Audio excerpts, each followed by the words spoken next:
Bueno, genial. Marcelo, muchísimas gracias por venir a este proyecto. Un gusto, realmente me parece una excelente iniciativa, así que con gusto participo y bueno, si puedo ayudar, buenísimo. Bueno, dale, perfecto. Muchísimas gracias, Marcelo. Primero que nada, capaz que te presentamos, digamos, vos sos físico, se podría decir que sos físico, formación en física. Exacto, soy licenciado en física, magíster en física y doctor en oceanografía. Ahí va. A ver, como viste, mi trayectoria, digamos, como físico, fue cambiando, evolucionando en el tiempo, ¿no? La licenciatura en física, la tesis final, la hice sobre láseres semiconductores. Oh, okay. ¿Sí? Dentro del contexto de dinámica no lineal. O sea, usamos un modelo para estudiar la dinámica, transiciones al caos, ese tipo de cosas. En la maestría, que también la hice en física acá en Uruguay, la tesis de maestría estuvo relacionado con variabilidad atmosférica, ¿sí? En el hemisferio sur. Ya, más allá de que había sido una tesis en física, ya mi interés iba por el lado de las ciencias de la atmósfera y bueno, entre los tutores que tuve, pude realizar una tesis en esa dirección. Y bueno, y después para hacer el doctorado dije, bueno, acá en física ya, como no había un perfil que me interesaba a mí, terminé yéndome a Estados Unidos a hacer un doctorado en oceanografía física en particular. Y dentro de esa área grande me interesó la dinámica del clima y en particular la interacción entre el océano y la atmósfera y cómo los océanos pueden gobernar el comportamiento de la atmósfera y aportar predictibilidad a la atmósfera y a todo lo que es las precipitaciones, temperatura, viento, etc. O sea, sería como que la oceanografía o los océanos son un componente que influye en la dinámica de la atmósfera, se podría decir. Claro, si uno lo mira al sistema climático, pensemos en el sistema climático en conjunto. Está formado como 4 patas grandes. La atmósfera, sin duda, los océanos, ¿sí? Los hielos y la biosfera. Okay. ¿Está bien? La y en particular toda la vegetación y todos los animales, todo. Okay. ¿Está bien? Entonces, el conjunto de estos 4 componentes te genera el clima global, regional, a la escala que quieras. Entonces, si uno quiere estudiar el clima, depende de la escala de tiempo que uno le interese, va a empezar a tomar diferentes componentes de esos 4. ¿Está bien? Si uno piensa en pronóstico del tiempo, ¿sí? Uno considera únicamente la atmósfera. Okay. Porque es el componente más rápido. Okay. Es el que evoluciona rapidísimo, digamos. Sabemos que la temperatura, las lluvias cambian enseguida, digamos, de un momento a otro. ¿Sí? Okay. Si uno quiere pasar a escalas un poco más largas, escalas de tiempo, por ejemplo, ya de un mes para adelante, ya tenemos que considerar a los océanos. O sea, la atmósfera y los océanos. Si uno quiere seguir un poquito más, empieza a pensar en los hielos, en la humedad del suelo, y en la biosfera en general, pensando, por ejemplo, ciclos de carbono, etc. Entonces, dependiendo de la escala de tiempo que uno quiera considerar, tiene que considerar uno u otro de los componentes del sistema climático. O sea, esa dinámica como de tiempo largo es lo que sí es predecible, digamos, ¿no? Con un modelo matemático, numérico o lo que sea, digamos, ¿no? Bueno, a ver, capaz que vamos un poquito para atrás. Cuando uno quiere predecir hay que ver bien qué es lo que queremos predecir. Ok. ¿No? Entonces, la atmósfera, vamos a empezar en la atmósfera, es esencialmente un fluido turbulento. O sea, tenemos remolinos en todas las escalas de tiempo y de espacio. Tenemos remolinos chiquititos de centímetros, tenemos remolinos de cientos de metros y tenemos remolinos que son grandes, como por ejemplo los ciclones extratropicales, que son remolinos de 500.000 kilómetros de diámetro. ¿Está bien? Y los huracanes. ¿Está bien? Entonces, cuando uno hace pronóstico del tiempo, lo que quiere hacer es tratar de predecir la evolución de un remolino de estos grandotes, por ejemplo. Okay, claro. Uno quiere predecir la evolución de uno de estos ciclones extratropicales. ¿Está bien? Y la ventana de pronóstico que puedo tener, porque al ser un fluido turbulento, estos ciclones, estos torbellinos se están creando y destruyendo continuamente, la ventana de tiempo que duran estos torbellinos, estos ciclones grandes, son sencillamente de 7 días. Okay. Entonces, una vez que se empieza a desarrollar, yo más o menos puedo determinar cómo hacer la evolución, y si sé la evolución de uno de estos ciclones extratropicales o de un huracán, yo sé dónde va a llover, dónde va a bajar la temperatura, dónde va a aumentar la temperatura, etc. ¿Está bien? Okay. Eso sería el pronóstico del tiempo, esencialmente. Y por eso el pronóstico del tiempo tiene esta escala temporal de 7 días como máximo de predictibilidad. Cuando uno quiere tratar de predecir a más largo plazo, más de 7 días, hacer una predicción climática, por ejemplo, cómo va a estar el próximo invierno, ya uno no puede seguir un ciclón individualmente porque se mueren, digamos, desaparecen a los 7 días y yo ya no sé qué va a pasar después. Claro. Entonces lo que puedo hacer es tratar de ver, bueno, cómo va a ser la estadística de estos ciclones. ¿Cuántos va a haber en invierno? ¿Sí? Entonces, cuando yo más o menos tengo una idea de cuántos de estos ciclones va a haber el próximo invierno, decir, bueno, puedo también determinar qué tipo de estadística va a tener la temperatura, la precipitación, y por ende decir, bueno, el invierno va a ser más frío que lo normal, o más cálido que lo normal, o va a llover más que lo normal, o va a llover menos que lo normal. Entonces, cuando uno hace una predicción a nivel climática trimestral de 3 meses, uno trata de saber qué tan diferente de lo normal van a ser las condiciones del próximo invierno, el próximo verano, etc. Entonces no trata de seguir un remolino individualmente, sino que quiere determinar si la estadística de esos remolinos y la temperatura y la precipitación va a cambiar y cómo va a cambiar para el próximo invierno, verano. Okay. O sea, son diferentes tipos de predicción. Bien, perfecto. Entonces tenemos esa dinámica de la atmósfera. ¿Qué te iba a decir? Y una cosa que me olvidé de decirte. Entonces, ¿quién me dice que yo puedo predecir la estadística de los ciclones o de la temperatura o de las precipitaciones de acá a 3 meses? ¿Quién me da esa información?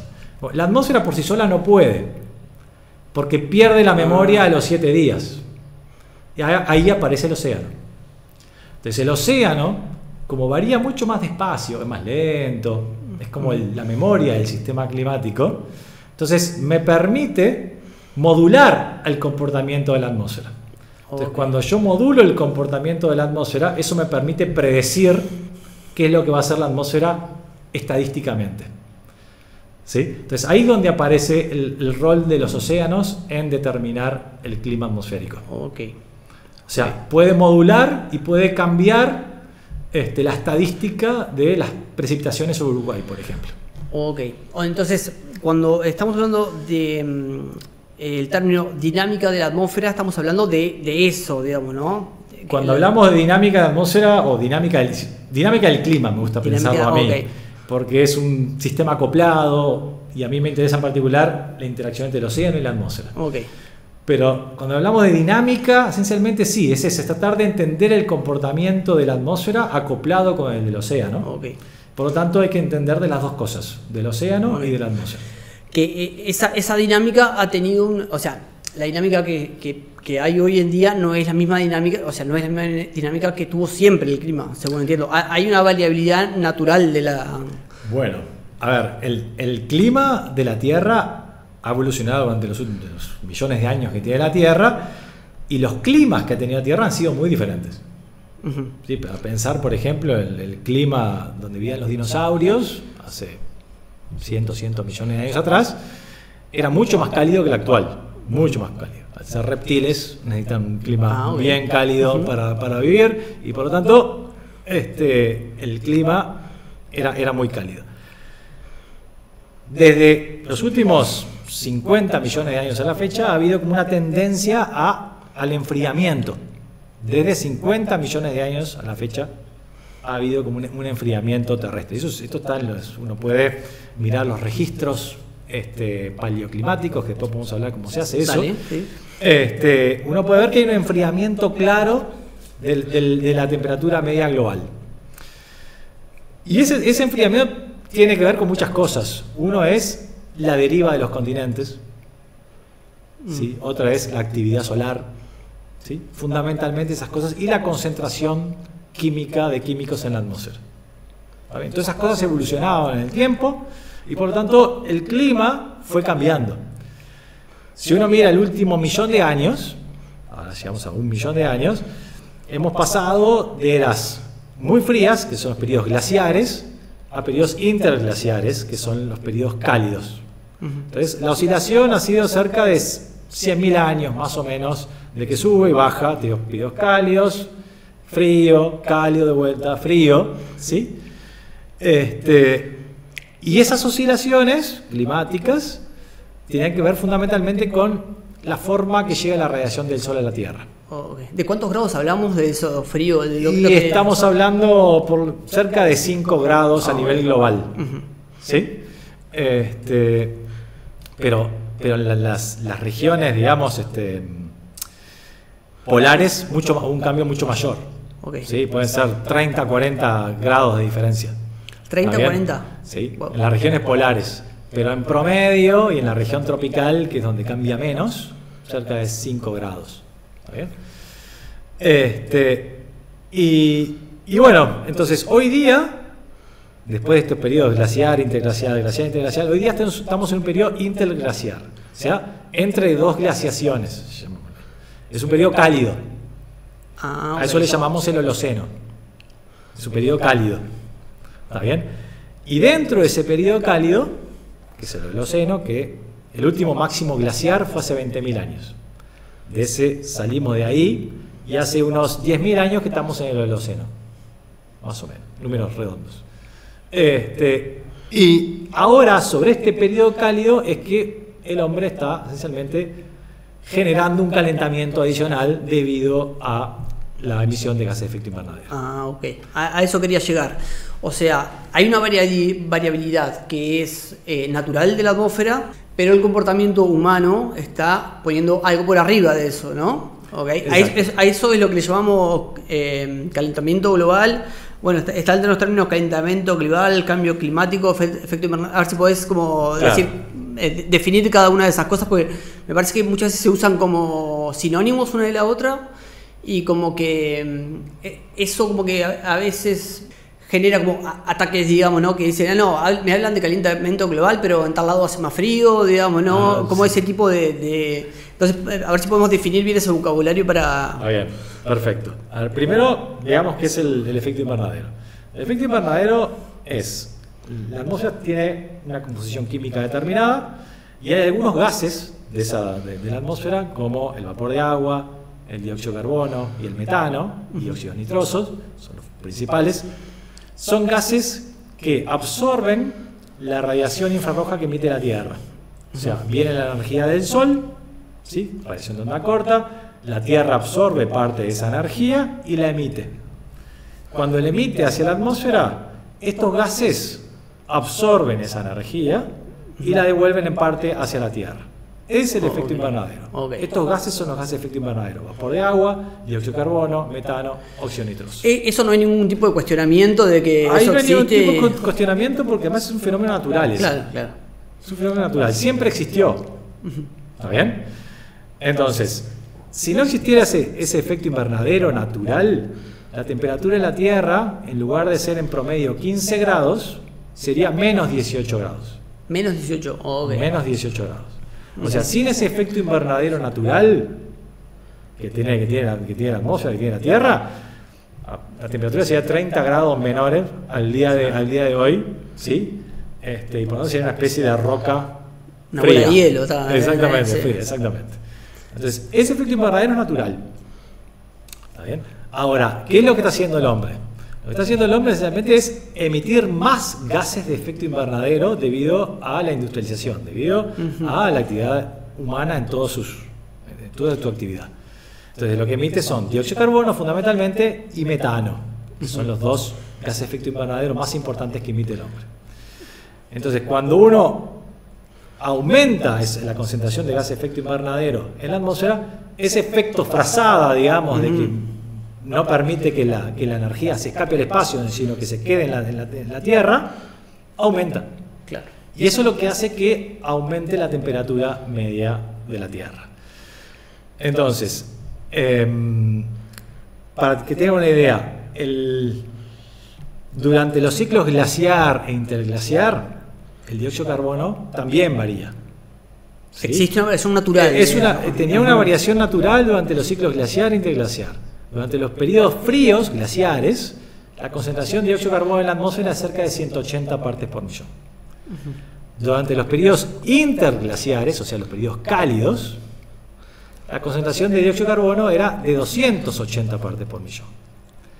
Y esas 280 partes por millón es lo que se considera como la concentración preindustrial.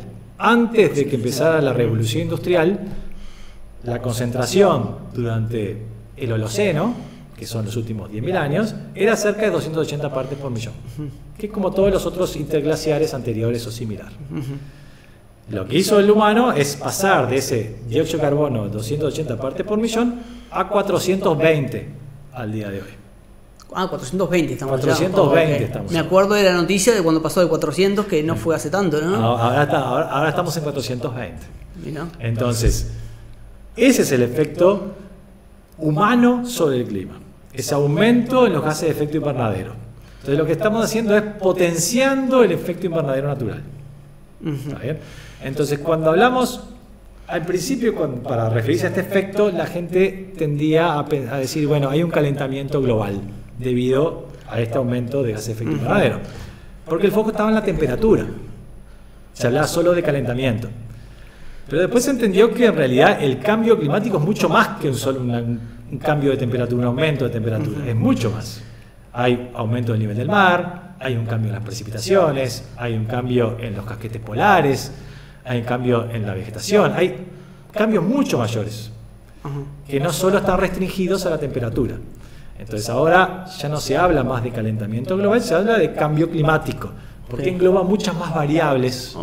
¿Sí? El océano se calentó, se acidificó, se ha vuelto más ácido. Hay un montón de variables o de indicadores que nos dicen que hay un cambio climático generado por los humanos, ¿sí?, que va más allá de un calentamiento global. Ok. ¿Y cuáles te parecen a vos que son, o sea, las evidencias más fuertes en decir que ese calentamiento global existe? Porque a veces como que se lo cuestiona, digamos, ¿no? Bueno, como te decía, el problema del cambio climático tiene como dos patas, ¿sí? Uno es la detección de un cambio. Yo digo, bueno, la temperatura es mayor ahora, no sé, 1 grado mayor que hace 150 años. Es 1 grado mayor. Pero ¿qué pasa? Como decíamos, la Tierra tiene una variabilidad muy grande. Claro. Ha pasado por periodos de temperatura, ciclos de temperatura mucho más grandes que al cambio que estamos observando.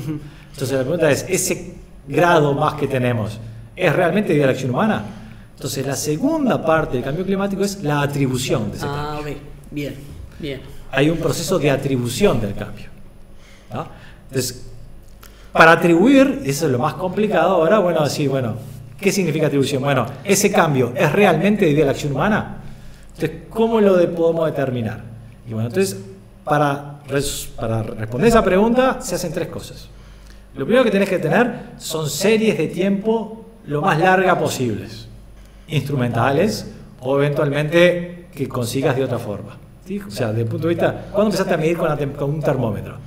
Bueno, 1800 y pico, desde donde puedas, desde ahí. En Uruguay, a partir de 1900, hay algunos datos. Eso es uno. 2, modelos climáticos. Esos modelos climáticos, ¿qué son? Esencialmente, condensan todo nuestro conocimiento del sistema climático. Es decir, cómo funciona la atmósfera, cómo funciona el océano, cómo funcionan los hielos, cómo funciona la biosfera. ¿Y cómo están expresados? Está expresado en forma de fórmulas matemáticas, ecuaciones matemáticas, que dicen, la atmósfera se mueve de esta forma, se comporta de esta forma, se van a formar las nubes en este lugar, porque tiene que cumplir conservación de energía, conservación de momento, o sea, la segunda ley de Newton, conservación de masa, esencialmente. Claro. Lo mismo para la atmósfera, lo mismo para el océano, para el hielo, y la biosfera es un poco más complicada porque tiene otros detalles. Pero esencialmente son ecuaciones matemáticas que describen ecuaciones de conservación y que se resuelven numéricamente. Y la atmósfera, el océano, la biosfera y los hielos interactúan todos entre ellos. Esos modelos están todos interconectados. Eso es un modelo climático. Entonces, para resolver eso necesitas supercomputadores. Entonces, esos modelos que se resuelven con supercomputadoras como te decía, esencialmente son la teoría que tenemos sobre cómo funciona el clima. ¿Está bien? Entonces, esa es la segunda herramienta que tenemos. Datos por un lado, observados históricos, registros históricos, modelos climáticos, y el tercero son estos datos paleoclimáticos. Es decir, tratar de conseguir datos de climas pasados para saber qué tipo de clima puede soportar la Tierra. Entonces, con esas tres líneas de evidencia, uno trata de justamente tratar de hacer la atribución. Entonces, por ejemplo, el caso más claro es tratar de atribuir el aumento de temperatura medio global. ¿Qué es lo que hacemos? Bueno, lo que hacemos es, tomamos los modelos climáticos y hacemos dos experimentos numéricos, llamémosle. Corremos el modelo de una forma y corremos el modelo de otra forma. ¿Y cuál es la diferencia de estas dos formas? Es, en un caso, lo ponemos el modelo a correr solo con la concentración química natural que hubiera habido en la Tierra. ¿Sí? Te parás antes de la era preindustrial, digamos. No, me paro en 1850, Okay. por ejemplo, y digo, bueno, esta concentración, si el humano no hubiera tirado nada en la atmósfera, se hubiera mantenido más o menos constante. Porque eso es lo que nos demuestran los miles de años para atrás. Porque los cambios por ejemplo, la concentración de partículas de CO2 en la atmósfera no son tan rápidos, digamos. Los naturales. El dióxido de carbono vive en la atmósfera cerca de 100 años. ¿Está bien? El metano no, cerca de 10. ¿Está bien? Pero supongamos que la concentración química de la atmósfera se mantenía constante, era igual en 1900 que en 1850, y también en 2020 era igual a 1850. Okay. Lo mantenemos constante. Okay. Que no cambie nada. Okay. Es una variabilidad propia, digamos, o sea, en 150 años no cambia tanto la posición química. Naturalmente. Ahí va, naturalmente no cambia. Entonces, y por otro lado, corremos el modelo con esa forma, y después por otro lado corremos el modelo con lo mismo, más la emisión de gases de efecto invernadero y de aerosoles, si queremos, nos centramos en esa parte, que haya generado el hombre por sus actividades humanas. ¿Está? Okay. Entonces, y bueno, comparás las salidas de esos dos experimentos. Es decir, bueno, y comparas las salidas con lo realmente observado de la serie instrumental de temperatura que se fue combinada con termómetro a nivel global. Okay. Es decir, bueno, ¿cuál de los dos casos puedo representar mejor la evolución observada? Invariablemente todos los modelos claramente muestran que la única forma de representar adecuadamente la evolución de la temperatura media global observada es incorporando a los modelos, ¿sí?, todas las emisiones que han hecho los humanos de dióxido de carbono, metano y aerosoles. Okay. Dijiste todos los modelos, ahí entiendo que hay varios tipos de modelos diferentes. Sí, hay muchos modelos climáticos. Generalmente los centros grandes de estudio del clima de los diferentes países tienen su propio modelo. Bueno, Estados Unidos tiene muchos más, tiene más de uno, porque es mucha gente trabajando, en el Reino Unido también, en Europa hay varios. En el hemisferio sur, el único que tiene un modelo, los australianos tienen un modelo climático, y Brasil ha estado construyendo un modelo climático. Pero después en el hemisferio sur no hay. No hay escala suficiente como para... No hay posibilidad, porque para hacer un modelo climático, fíjate qué es lo que hay que hacer, ¿no? Hay que construir un modelo de atmósfera, de océano, de hielo y de biosfera, Sí. o agarrar alguno y modificarlo. Pero eso significa tener supercomputadoras para correrlo, tener gente para analizar los datos, o sea, es un montón de gente que es un equipo enorme. Y además estos modelos están en continua evolución. A medida que aprendemos más del clima, vamos incorporando más cosas. ¿Está bien? Y la resolución espacial de ese modelo es cada vez más chiquita, es decir, cada vez resolvemos fenómenos más chiquitos del sistema climático. Y todo eso como explota, digamos, en lo que es la cantidad de gente que necesitas para hacer eso, y la cantidad de poder computacional que necesitas. ¿Está bien? Entonces, a nivel global existen decenas de modelos climáticos. ¿Y por qué existen decenas? Pues la pregunta es, ¿por qué no hay uno solo? Si incorporan toda la teoría que tenemos del clima, ¿por qué no hay uno solo? Y bueno, porque hay diferentes teorías, por ejemplo, de cómo se forman las nubes. Claro. No todos los investigadores entienden que los cumulonimbus se forman de la misma forma en los lugares que se tienen que formar. Hay una cuestión de modelado, imagino. Hay ahí, una ¿no? cuestión de que hay cosas que todavía no entendemos, sin duda. Hay conocimiento del clima que todavía no conocemos. Y hay a su vez, por ejemplo, consideremos el caso de las nubes, que es el más emblemático. El tema de las nubes es muy difícil de representar en un modelo porque la grilla horizontal de los modelos, estos modelos climáticos, generalmente está entre 50 y 100 kilómetros de lado horizontal. Cuando decís grilla es que... Grilla es, claro, que todo el globo se dio en cuadriculado, ¿sí? Horizontal, después tiene varias capas en la vertical, pero en la horizontal tiene un cuadradito de 50 o 100 por 100 kilómetros. Y se resuelve ahí adentro. Y ahí se resuelve las ecuaciones. Ahora, ¿qué pasa? Una nube es mucho más chica que 100 kilómetros. Claro. Entonces tenés que parametrizar la nube en tu modelo. Entonces no es las parametrizaciones de la nube en el modelo, no son todas iguales en todos los modelos. Claro. Okay. Y esa nube va a interaccionar con la radiación solar. ¿Está bien? Entonces empieza a generarse digamos, diferentes ideas de cómo son los procesos físicos en la atmósfera o en los mismos océanos o en los hielos, etc. Okay. ¿Qué tan consistentes son los resultados que tienen los diferentes modelos entre sí? Bueno, ahí depende al nivel de escala que vos vayas. A nivel global, los modelos son bastante consistentes entre ellos.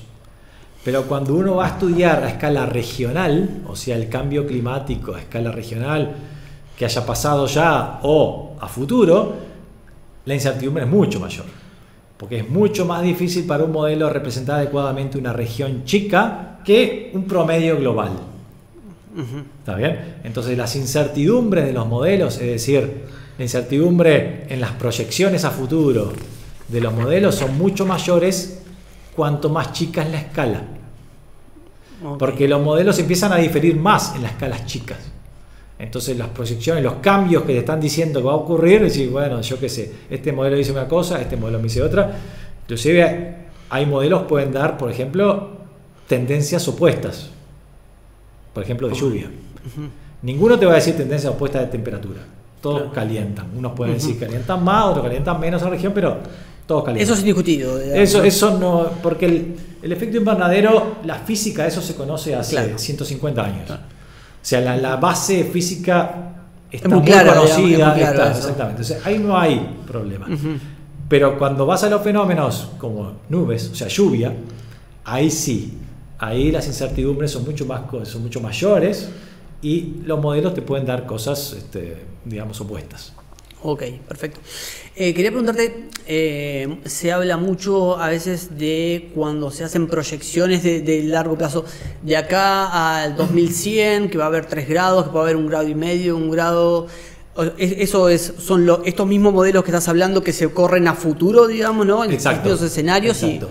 ¿Cómo se hacen esos escenarios? Si puedes contarnos un poco. Ahí está. Bien. Estos escenarios, ¿qué pasa? Como tú decías, para hacer proyecciones a futuro, necesitamos saber cómo van a ser las emisiones de gases de efecto invernadero y las emisiones de aerosoles a futuro. Solo abro un paréntesis. Hablé de aerosoles, pero no expliqué lo que eran. Aerosoles es la emisión de partículas sólidas o líquidas, por la industrialización, que quedan suspendidas en el aire. Okay. Esos aerosoles que quedan suspendidos en el aire tienen el efecto opuesto en promedio al gas de efecto invernadero. Es decir, los gases de efecto invernadero tienden a aumentar la temperatura terrestre. Los aerosoles tienden a enfriar la temperatura terrestre. Porque, ¿qué hacen estos aerosoles que están suspendidos en el aire? Lo que hacen es tienden a reflejar la radiación solar que llega. Entonces, actúan como una especie de paraguas a la radiación solar, entonces tienden a enfriar el clima.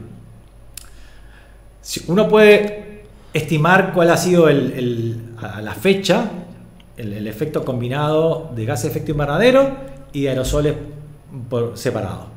Entonces, en los últimos, desde 1850 a la fecha, la temperatura del planeta ha aumentado 1.1 grados más o menos.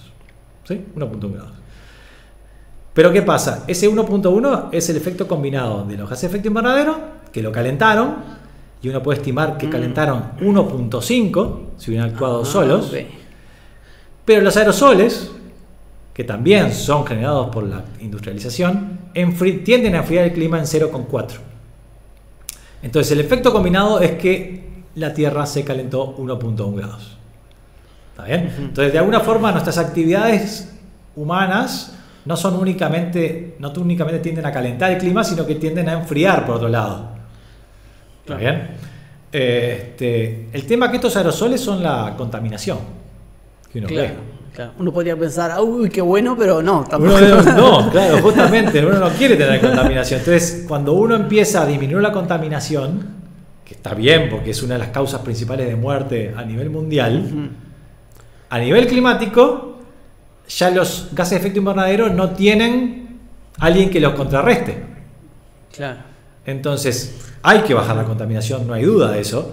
Tenemos que ser conscientes que hasta ahora han jugado un rol de poner un poco digamos, balancear un poco el efecto de calentamiento de los gases de efecto invernadero. Entonces, son esos efectos, bueno, que hay que tener en cuenta, ¿no?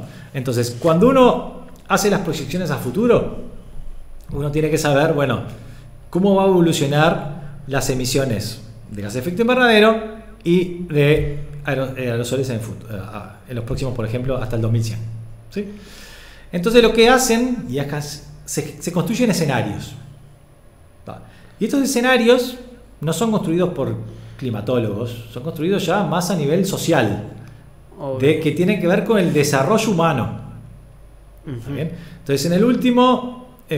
Ahí el rol del climatólogo es meter la predicción en el modelo. Claro, ahí el rol del climatólogo no es en la construcción del escenario, sino en tomar esos escenarios que están considerando y poner, digamos, pasarlo a números. Ahí va. Y eso es decir, bueno, la concentración de gases de efecto invernadero va a aumentar tanto, entonces se lo tengo que meter al modelo. El que habla con el modelo es el climatólogo. Sin duda. Ahí no hay ninguna duda. Está bien. Cuando digo climatólogo me refiero a todo, digamos, a meteorólogos, oceanógrafos, hidrólogos, todo. ¿Sí? Todo lo que haya, todos glaciólogos, todos esos. Entonces, estos escenarios, ¿en qué consisten? Bueno, por ejemplo, en el último informe del panel intergubernamental de cambio climático se usaron 5 escenarios. Hay 2 escenarios que son optimistas en cuanto al desarrollo humano. ¿Está bien?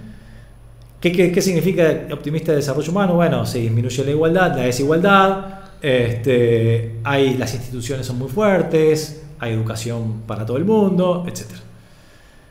Eso sería lo que se llama el SSP1 y SSP5. ¿Está bien? ¿Qué pasa? Los dos son optimistas, pero los dos logran ese buen desarrollo humano siguiendo 2 rutas completamente diferentes de emisión de gases de efecto invernadero. En el 1 se hace una transición rápida a energías renovables. Entonces se emite poco. Cambio de matriz energética. Uso de energía eólica, exacto, todo, transporte, todo. ¿Está bien? Entonces, rápidamente descarbonizás la economía. Cuando decís rápidamente, más o menos. Rápidamente, para el 2050, quedaste en cero. En cambio, net cero, ya no emitís más carbono en la atmósfera. El SSP5, por otro lado, también es optimista en cuanto a desarrollo humano, pero se basa en una emisión de gases de combustible fósil. Quemamos todo lo que hay. Quemamos todo lo que hay. Entonces la emisión de gases de efecto invernadero en ese escenario es enorme. Y después hay 3 que están en intermedios. ¿Está bien? Al día de hoy, por suerte, parecería que hemos cambiado un poco y estamos yendo por un escenario intermedio, que es el SSP2, que es el intermedio por definición. Y bueno, al día de hoy, si seguimos escenarios, los modelos dicen que para fin del siglo XXI estaríamos entre 2,5 y 3 grados de calentamiento. ¿Y eso más o menos qué consecuencias podría tener? Bueno, eso es un escenario realmente no deseable. Para ponerlo en contexto, en la COP21 en París, en la Conferencia de las Partes, que es esas reuniones que realizan todos los gobiernos de todo el mundo para ver cómo podemos cómo se pueden poner de acuerdo para tratar de disminuir las emisiones de gases de efecto invernadero que están causando este cambio climático. Vamos ya por la 26, esto fue la 21 en París. Se llegó a un acuerdo. Ese acuerdo de París, lo que se decía era, bueno, que los gobiernos iban a tratar de hacer lo máximo posible para, a fin del siglo XXI, no pasar el umbral de 2 grados de calentamiento, y lo mejor sería que no pasaran 1.5. Al día de hoy vamos 1.1, o sea, queda 0.4. ¿Está bien? Entonces, ¿por qué pusieron 1.5 o 2? Es porque al 2 realmente ya la cantidad de personas que van a estar sometidas a cambios muy grandes en el clima van a ser muchos millones. Entonces, las estimaciones dicen que, bueno, no es lo mismo 1.5 que 2. Y bueno, 3 no queremos saber. 3 no queremos saber. Entonces, esencialmente es eso, es un acuerdo político que al día de hoy no estamos llegando ni cerca. Digamos, ¿no? O sea, los países todos los años, de alguna forma, cuando se reúnen, dicen, bueno, es a esto que nos estamos comprometiendo. Bueno, vamos a emitir tanto al 2050, vamos a tratar de descarbonizar para el 2050, o descarbonizar para el 2080, o lo que fuere.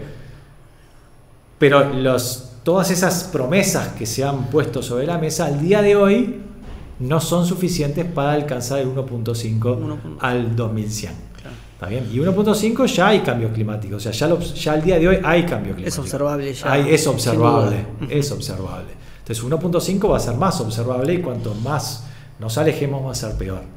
Entonces, por el momento las promesas no son suficientes, y bueno, realmente es necesario hacer un esfuerzo mucho mayor para evitar llegar a un calentamiento de 2,5 o 3 grados. Ok, que ese sería el escenario 2, me dijiste. Ese es el escenario 2, es el intermedio. O el intermedio.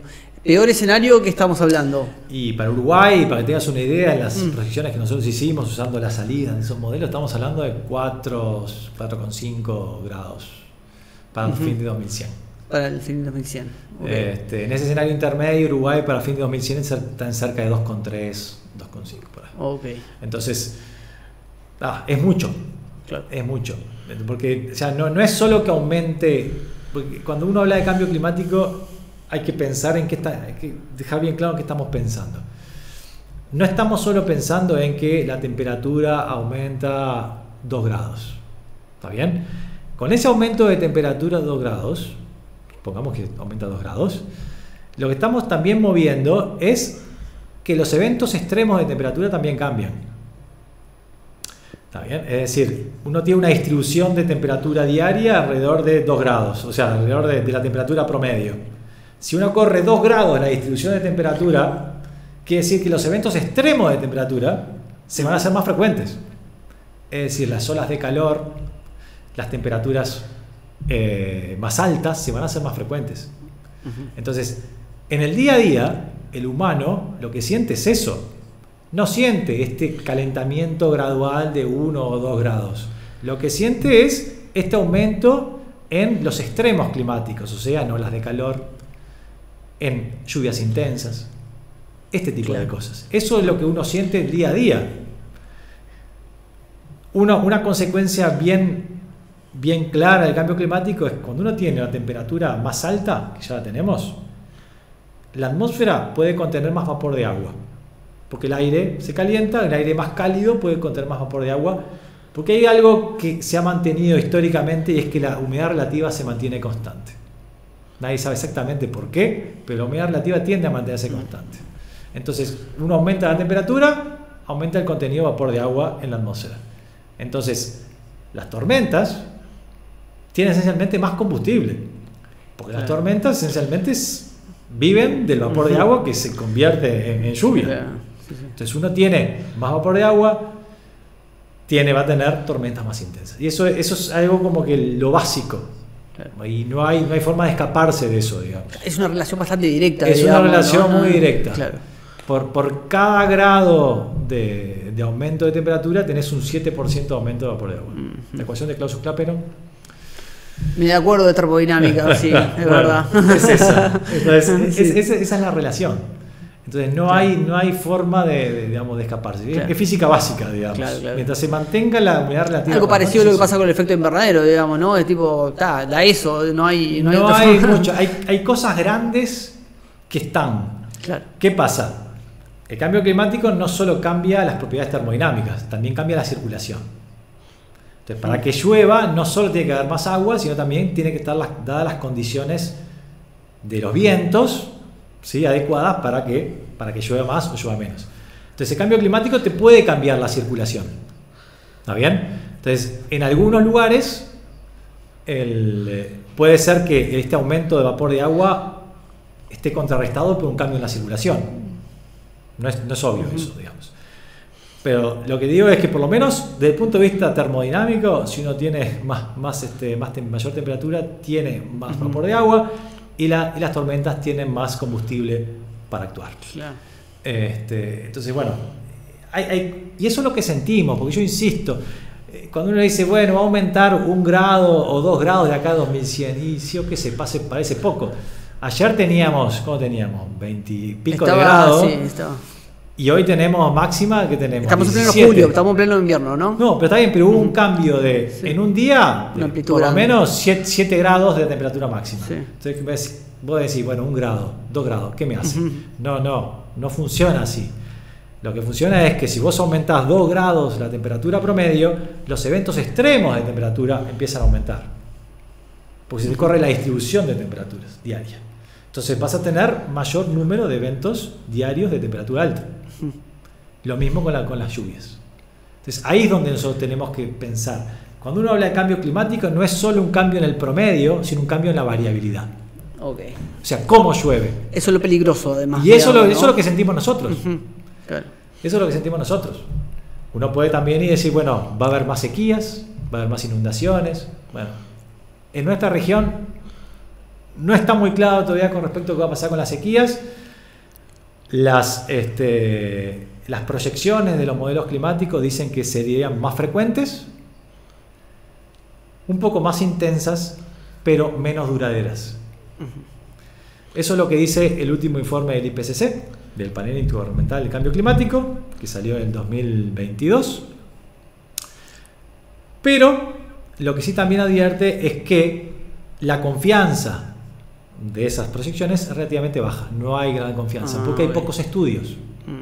Esta región, que sería la cuenca del Río de la Plata, el sudeste de Sudamérica, que sería sur de Brasil, sur de Paraguay, noreste de Argentina y Uruguay, no tiene todavía los estudios suficientes para poder decir con buena claridad decir para dónde vamos. O sea, realmente esta proyección que recién les comenté, ¿es lo que va a pasar? Bueno, hay un signo de interrogación grande. Y ahí estamos trabajando justamente en eso. Ok. Y eso viene un poco, imagino, pegado en el sentido que no tenemos un modelo climático regional, digamos. No. ¿O no? Eso lo que significa es que no tenemos recursos humanos suficientes como para poder estudiar todas estas cosas. Ok. Necesitamos más meteorólogos, necesitamos más oceanógrafos, necesitamos más de todo. Más de todo aquel que quiera entender sobre el clima y que quiera ayudar justamente a entender qué va a pasar a futuro, inclusive qué va a pasar de acá a 3 meses o qué va a pasar de acá a 7 días de pronóstico del tiempo. Necesitamos meteorólogos, climatólogos, todo aquel que quiera estudiar el clima en todas las escalas de tiempo. Claro. Todas. Somos muy pocos. Existe la carrera de licenciatura en Ciencias de la Atmósfera, que llevamos adelante entre Facultad de Ciencias y Facultad de Ingeniería, y bueno, de a poquito se van generando egresados, pero en realidad falta mucha gente todavía. Ok, perfecto. Marcelo, hablaste del IPCC y como de la parte gubernamental e institucional, digamos, ¿no? Pero me parece que el problema es como más multifacético, no sé si llamarlo, pero también están involucradas los individuos como tales, empresas. ¿Cómo te parece que debería articularse eso para atacar el problema? Bueno, a ver, el panel intergubernamental de cambio climático lo que hace es cada 6, 7, 8 años escribir 3 volúmenes con el estado del arte de 3 cosas. Uno es el estado del arte del conocimiento del sistema climático. ¿Está bien? Yo participé en la redacción de ese informe en el último IPCC.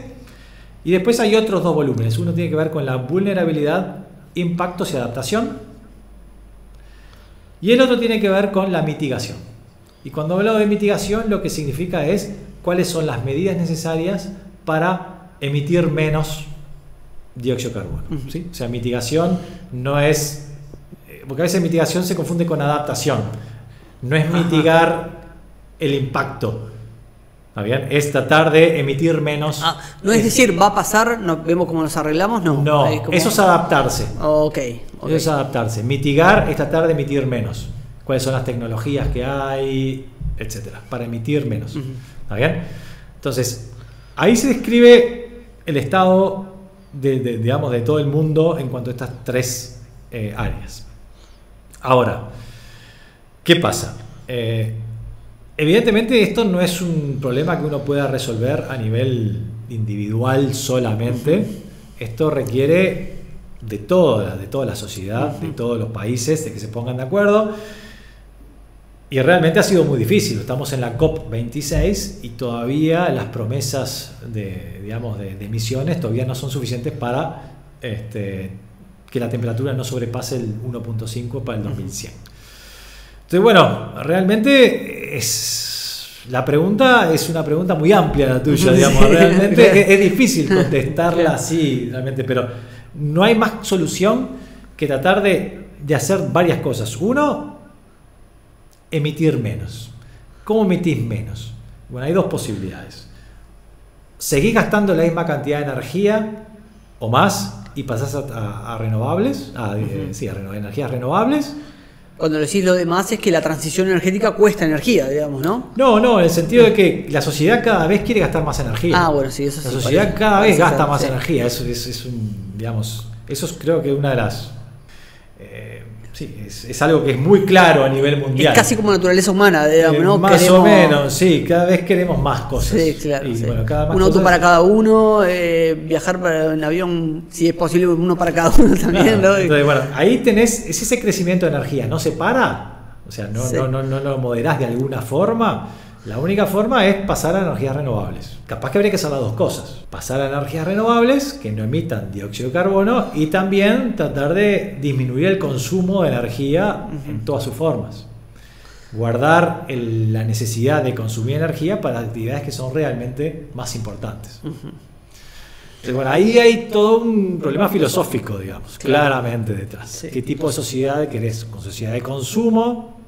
O una sociedad que limite un poco ese consumo para tratar de contemplar justamente el problema climático y el problema ambiental también, ¿no? Porque el consumo no solo es un problema de emisión de gases de efecto invernadero, es un problema de dónde dejas todo lo que no usás después. Esa contaminación ambiental también es un problema muy serio. Entonces, el problema de la energía capaz que lo resolvés con la parte de renovables, pero el problema del consumo y dónde dejas todas las cosas después, no. Entonces, ahí hay un problema mucho más filosófico de que creo que habría que discutirlo. Claro. No hay hasta ahora una solución mágica de decir si hacemos esto, no hay soluciones mágicas. La geoingeniería es ese intento de aplicar la ingeniería para resolver el problema climático. Esencialmente hay diferentes metodologías de hacer tratar de buscar una vuelta para enfriar el clima. Nosotros supongamos que seguimos emitiendo igual, pero buscamos alguna otra metodología para que se enfríe el clima. Ahí está la de los aviones que ponen partículas, digamos, ¿no? Por ejemplo, ponemos más aerosoles en la atmósfera, como hoy dijimos, reflejaban la radiación solar y por tanto es una especie de paraguas y llega menos energía del sol, entonces la Tierra tendería a enfriarse. O también hay otras formas que es, por ejemplo, ¿cómo que se llama? Fertilizar el océano. ¿Sí? El océano, hay grandes proporciones del océano cuya limitación para que crezca el fitoplancton es hierro. Es el hierro. Entonces, ¿cuál es la idea acá? Fertilizar, tirar hierro al océano, que hierro. Crezca el fitoplancton, absorban ese carbono y cuando se mueran se vaya para el fondo. Ok, ¿qué puede salir Entonces mal de eso? terminás poniendo, o sea, la idea es que haya una especie de bomba adicional biológica que te lleve el carbono hacia Pateamos fondo. el problema para el futuro, ¿sería eso? Y bueno, queda en el fondo. En algún Ok. momento eso va a salir, ¿entiendes? No, Claro. no, o sea, pero tiene escalas de tiempo mucho más largas. Ok. Y hay otros fenómenos, otras tecnologías que lo que quieren hacer justamente es directamente sacar el dióxido de carbono de la atmósfera. Ok. Chupando, digamos, esencialmente lo pasan por una determinado dispositivo. Captura de carbono, Captura digamos. de carbono y después lo entierran a 1 kilómetro de profundidad, donde ahí el carbono se mineraliza y forma parte de las rocas. Ok. Es otra forma de sacar ese carbono de la atmósfera directamente filtrándolo del aire y enterrándolo. Todas esas metodologías o tecnologías están muy lejos, muy lejos de poder tener la escala necesaria Claro. para poder resolver el problema. Y si tuviera la escala necesaria, no sabemos qué consecuencias tendría sobre el Claro. clima. Porque de vuelta, estás generando una intervención sobre el clima. Que es un sistema que no conoces perfectamente. Que es un sistema digamos, que no conocemos perfectamente y ya sabemos que si hacemos una intervención sobre el clima cambia. Por ejemplo, emitiendo dióxido de carbono, Claro. ya hicimos una intervención en el clima. Y ya sabemos que cambia y sabemos que tiene consecuencias. Bueno, ahora hago esto otro. ¿Qué consecuencias tengo? Claro. Hay que tener mucho cuidado con estas herramientas tecnológicas para resolver el problema y parecería como que distraen del problema central. Es un pensamiento un poco ingenuo el decir, pusimos carbono, pasa esto, sacamos carbono, va para atrás. No funciona así. No funciona así. O sea, Ok. por ejemplo, hay un cambio que al día de hoy ya no se puede parar, solo se puede tratar de paliar, y es el aumento del nivel del mar. ¿Qué pasa? El 90% de la energía que nosotros pusimos extra en la atmósfera debido a la emisión de gases de efecto invernadero, o sea que entra ahora más o queda más dentro del sistema climático, fue absorbido por el océano, ese 90% de la energía. Entonces, ese 90% de la energía que absorbió el océano, ¿qué está haciendo el océano? Y bueno, tiene una inercia muy grande, pero todos esos flujos de calor al océano están esencialmente calentando el océano.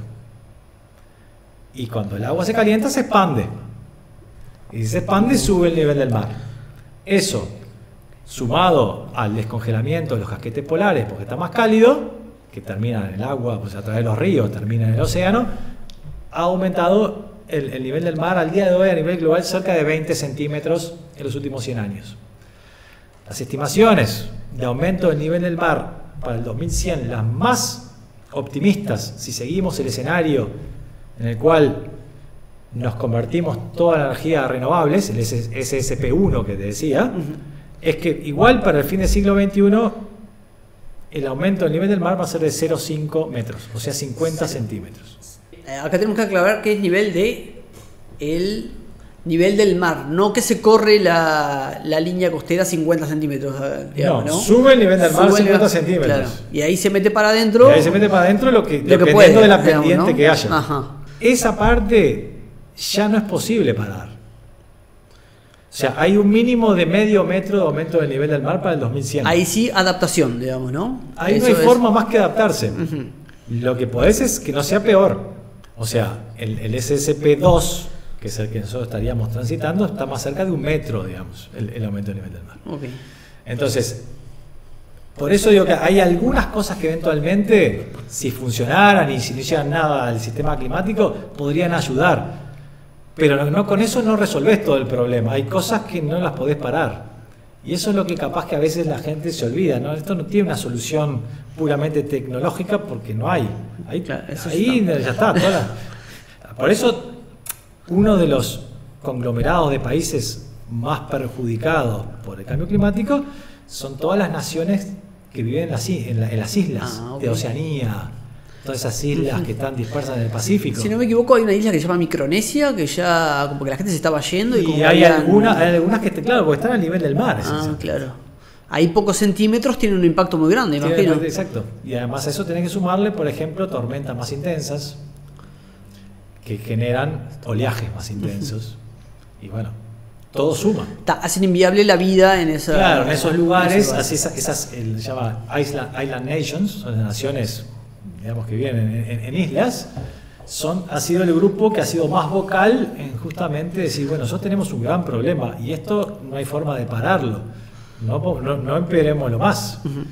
Porque esencialmente les saca su lugar de vida, ¿no? Sí, yo siempre tengo con las cuestiones de envolviéndolo de la geoingeniería, me parece como una locura la escala de los proyectos que se quieren hacer. Yo digo, ¿cómo es viable eso, digamos, no?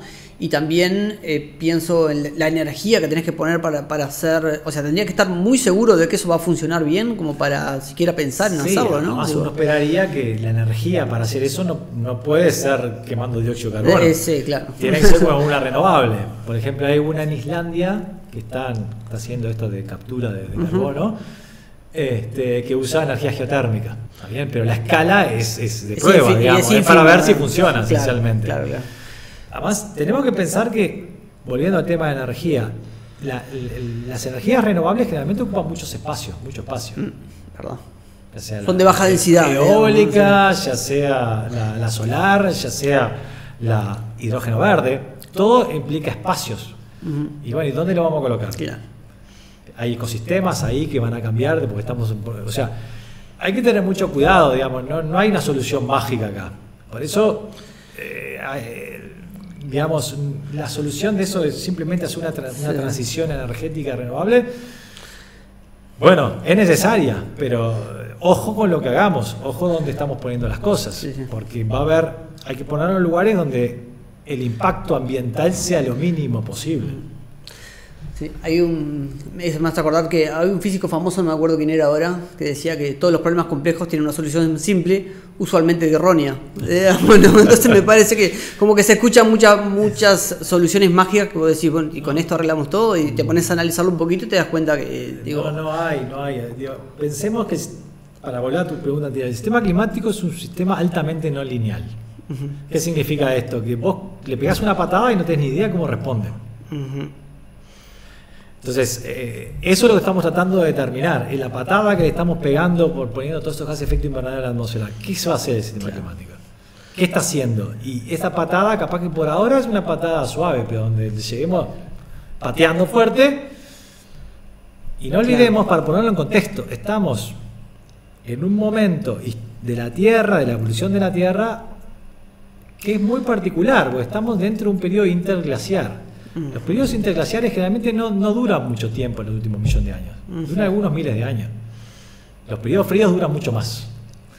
Entonces, estamos pegando una patada al sistema climático en un momento en que el sistema climático está en un estado, digamos, sensible. Claro.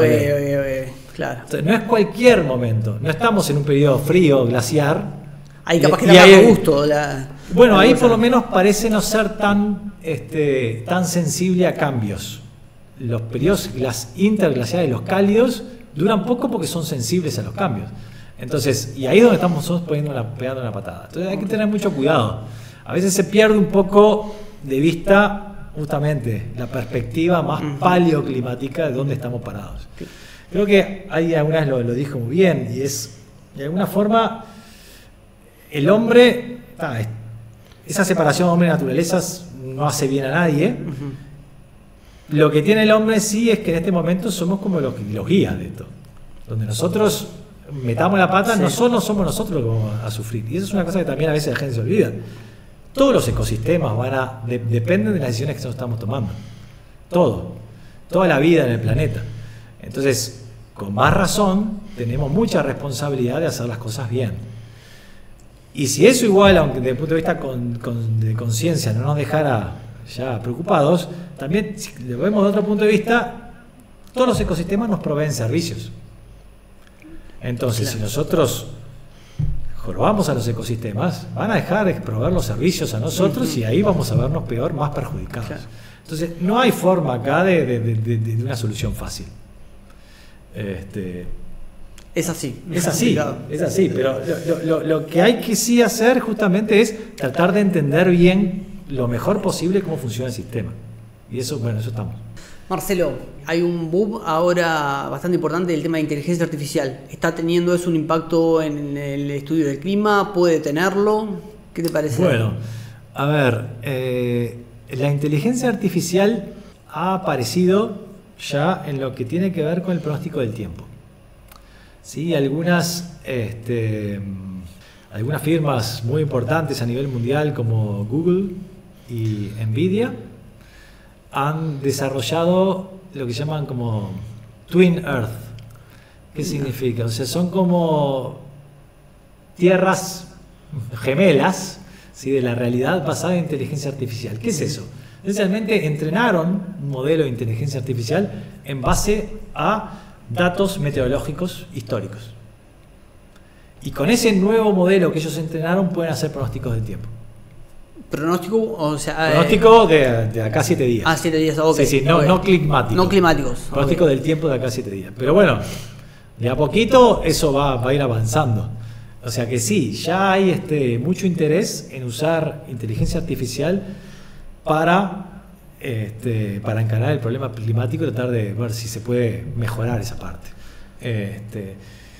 Como siempre, ¿no? La inteligencia artificial o técnicas de aprendizaje automático, uno no sabe qué tanto aprende, pero capaz que para la parte de predicción propiamente dicha, es decir, bueno, esta predicción capaz que es mejor a través de inteligencia artificial que a través de los modelos numéricos que yo conozco físicos. No sé por qué. No sé por qué. Da mejor. Y bueno, de ahí va a ser una evolución. No tiende a aclararte mucho el porqué de las cosas, digamos, ¿no? La inteligencia artificial. Y la inteligencia artificial tiene eso, ¿no? Cuando uno entrena un modelo, no aprende tanto, digamos. Claro. Entonces hay desarrollo de investigadores que están tratando de ir por el camino de lo que se llama Explainable AI. O sea, esencialmente es tratar de desarrollar técnicas de inteligencia artificial que permitan ser entendidas de lo que está haciendo. Okay. Y por qué poder interpretar después los resultados en base a qué es lo que está haciendo la técnica. Pero bueno, hay mucho desarrollo en eso, sin duda tiene mucho interés. De hecho, acabamos de publicar justo un paper en Nature sobre el uso de la inteligencia artificial en la parte de meteorología y clima. Porque en la parte climática tiene un uso que hasta ahora ya ha empezado a darse. ¿Te acordás que yo te decía que los modelos climáticos tienen una grilla de 100 por 100 kilómetros? ¿Está bien? Y por tanto las nubes, o sea, las cosas chiquitas que pasan adentro de 100 por 100 kilómetros, no los puedo resolver. Entonces tengo que parametrizarlos. ¿Qué significa? Construir un modelito físico de cómo se va a generar la nube para luego de eso pasárselo al modelo grande. Entonces ya se ha empezado a usar la inteligencia artificial para estas parametrizaciones. Para ver, bueno, ¿cómo se va a formar esa nube? Bueno, no sé exactamente. Físicamente tengo una idea. Y también tengo un modelo de inteligencia artificial que me dice cómo se va a formar esa nube. O sea que podría ser una componente, dentro del modelo más grande. Dentro de un modelo más grande. Ok, bien. ¿Está bien? Y esa componente va a ser mucho más rápida, porque lo que tienen en modelos de inteligencia artificial es que son mucho más rápidos. Entonces, permite rapidez, capaz que no aprendes tanto de vuelta, pero te permite algún otro tipo de experimento que necesitarías hacer, pero no te da el poder computacional, pero con este tipo de metodología te permite hacer experimentos numéricos con modelos combinados que sean más largos.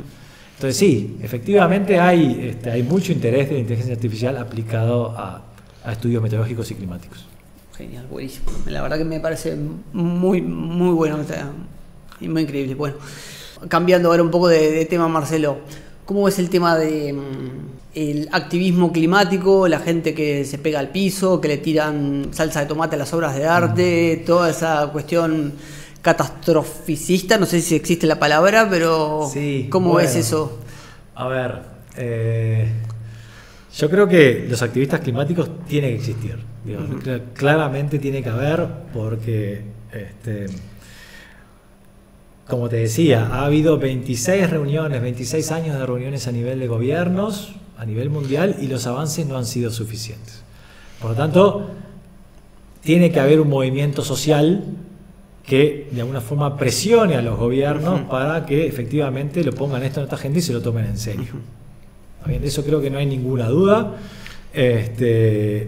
Todos los movimientos sociales generalmente tienen buenos resultados cuando son a nivel, se muestran como importantes. Y bueno, yo creo que está bueno que existan. Ahora, las técnicas que usen cada uno para el activismo, eso ya es más discutible, ¿no? Ya más discutible. Yo lo que he escuchado de muchos activistas es que están cansados que no los escuchen. Como que van aumentando el nivel como que están cansados de eso, 26 años de que los gobiernos no llegan a un acuerdo para bajar la emisión de gases de efecto invernadero. Entonces, bueno, ¿qué más podemos hacer? Entonces, están empezando a actuar en forma un poco más arriesgada y para que se los note más. Bueno, eso va en cada uno, digamos. Ya creo que ahí ya es muy subjetivo. Pero efectivamente me parece que está bien, tiene que existir. Porque realmente yo entiendo que hay algunas personas que, a ver, son demasiado catastroficistas, como vos decís, que no es la idea. O sea, para poner en contexto, pongamos el caso de Uruguay. Uruguay es una de las pocas regiones a nivel mundial en el cual uno puede decir que ha habido un aumento en las precipitaciones en los últimos 60 años y al menos parte de ese aumento en las precipitaciones se debe al cambio climático, o sea, a la acción humana. Hay solo un 16% de las regiones del globo, más o menos, en las cuales no solo se detecta un cambio en las lluvias, sino que además se puede atribuir ese cambio a la acción humana. Sur de Brasil y Uruguay es una de esas.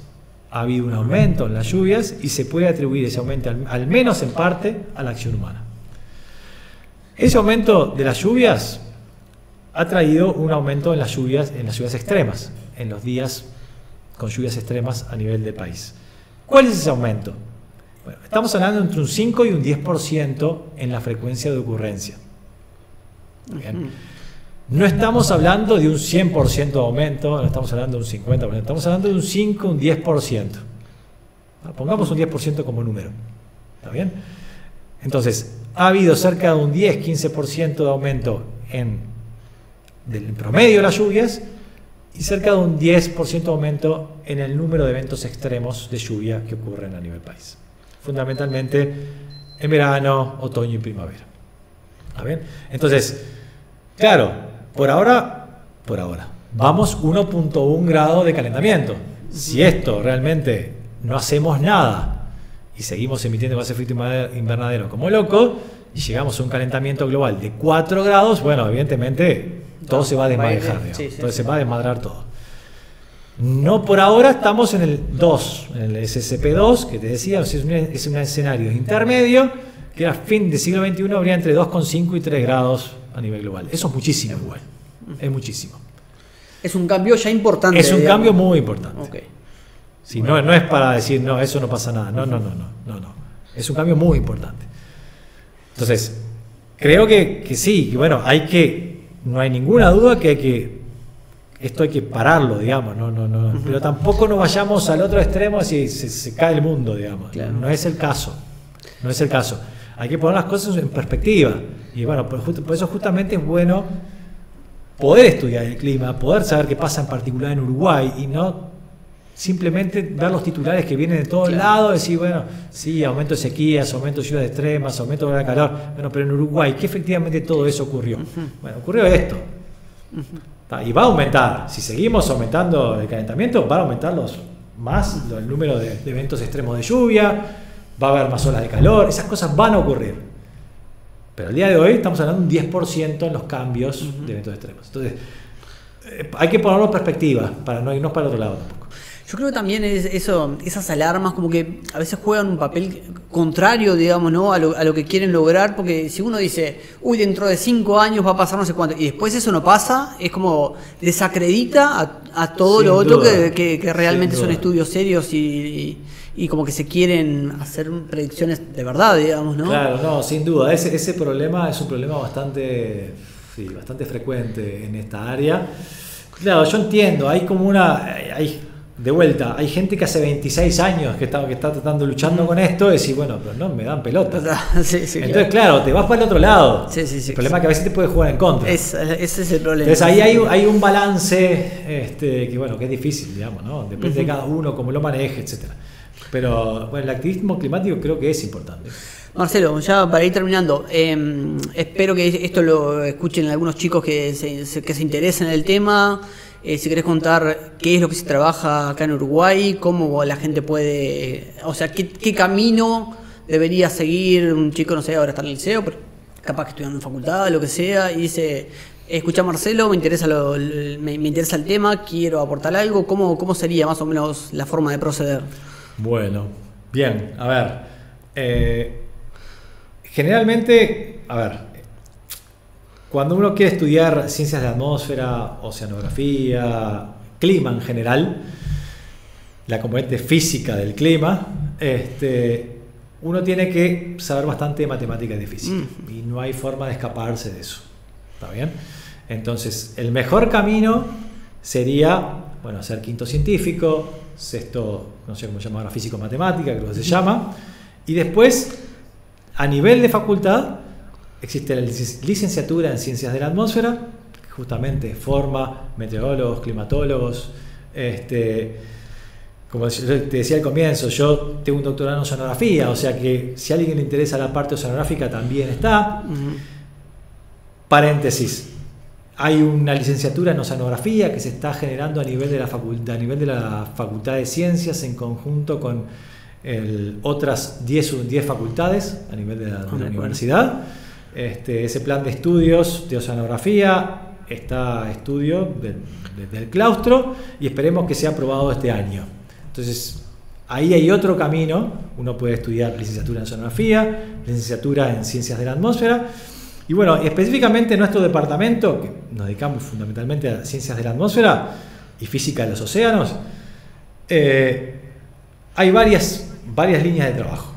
O sea, nosotros a nivel climático nos interesa, por ejemplo, el rol de los océanos en el clima, ¿sí?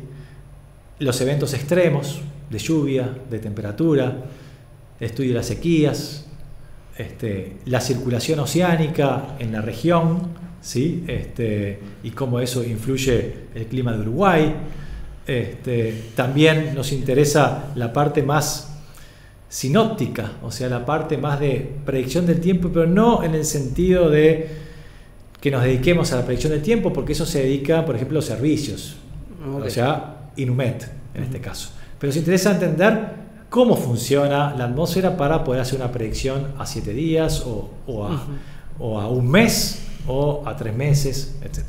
Entonces, el cambio climático también es una de nuestras áreas de trabajo. Hemos colaborado mucho con los planes nacionales de adaptación que está llevando adelante el gobierno, el Plan Nacional de Adaptación en costas, Plan Nacional de Adaptación en ciudades e infraestructuras, que ya han sido desarrollados. Estuvimos colaborando con ellos, justamente desarrollando todo lo que es los escenarios climáticos a futuro para Uruguay, y también estudiamos cuáles fueron los cambios observados sobre el clima de Uruguay, para tener que te comentaba antes, para ponerle perspectiva qué es lo que ha pasado realmente en Uruguay y qué es lo que va a pasar a futuro, y de ahí que se puedan desarrollar planes para adaptarse y para tratar de disminuir los efectos adversos de los cambios climáticos. Ahora estamos trabajando en el tema de energía, ¿sí? Entonces, nuestro departamento tiene realmente una variedad bastante grande de temas en los cuales nos interesa. Una de las particularidades que tiene Uruguay es que hay muy poco hecho a nivel meteorología, clima, porque esencialmente no ha habido gente que se haya dedicado desde un punto de vista del estudio de esas cosas durante mucho tiempo. Entonces, hay muchísimas cosas para hacer, y uno de los problemas una de las cosas también importantes es que los egresados de la licenciatura en Ciencias de la Atmósfera están trabajando en diferentes organismos del Estado, ¿sí? Están trabajando en UTE, están trabajando en el LATU, están trabajando en la Represa Salto Grande, están en la administración del mercado eléctrico, están distribuidos en diferentes instituciones de Estado que tienen que trabajar con datos meteorológicos, climáticos y que esencialmente lo necesitan, digamos, para su trabajo diario. Entonces, de hecho, nos resulta difícil que se queden en la carrera y no salgan ya directamente digamos, a ocupar los puestos de trabajo que están, o sea, que demandan. El mercado laboral está ávido de gente. El mercado laboral está ávido de gente, de profesionales, meteorólogos, climatólogos, oceanógrafos. O sea que además de ser una carrera que seguramente es muy interesante, puede también tener una salida laboral. Sin duda, sí. La carrera tiene como, en su formación, desde el inicio tuvo como una pata, dos salidas, una salida académica y una salida profesional. Y eso se ha visto bastante claro en cuanto a nuestros egresados están trabajando profesionalmente en lugares que requieren datos meteorológicos. Y bueno, y además alguno se ha quedado en el departamento para ayudar justamente a generar un grupo de trabajo para investigar. A seguir formando recursos humanos. Claro, digamos, la gran mayoría además ha hecho maestrías después, que uno termina la licenciatura en Ciencia de la Atmósfera. Puedes hacer una maestría en geociencias, que es dentro de las geociencias, esencialmente está la oceanografía, la geología y las ciencias de la atmósfera. Puedes, dentro de las geociencias, especializarte en algún tema atmosférico o climático, ¿sí? O oceanográfico. Y también, además de la maestría, puedes hacer un doctorado en geociencias también. Entonces uno puede hacer toda la carrera académica.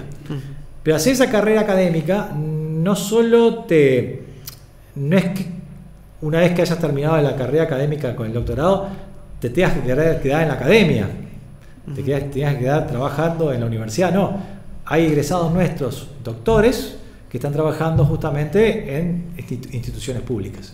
Entonces, la idea es que tengan una formación lo más completa posible para poder atacar un montón de problemas meteorológicos, climáticos en general.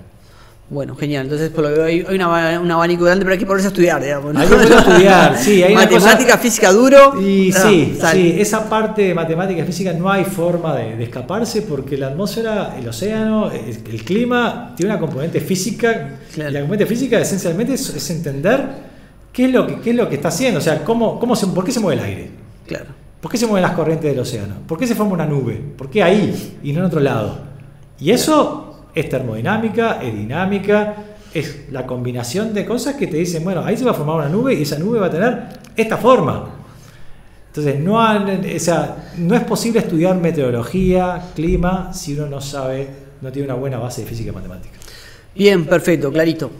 Bueno, Marcelo, muchísimas gracias por haber venido y por haberte sumado a este proyecto, y bueno, esperemos que esto sirva para informar a la gente y también capaz que para captar a algunos estudiantes. No, bueno, un gusto, realmente encantado de estar acá y te agradezco realmente que me hayas invitado. Y bueno, sí, todo aquel que quiera estudiar un poco de la atmósfera, quiera entender eso, es bienvenido, lo esperamos con los brazos abiertos.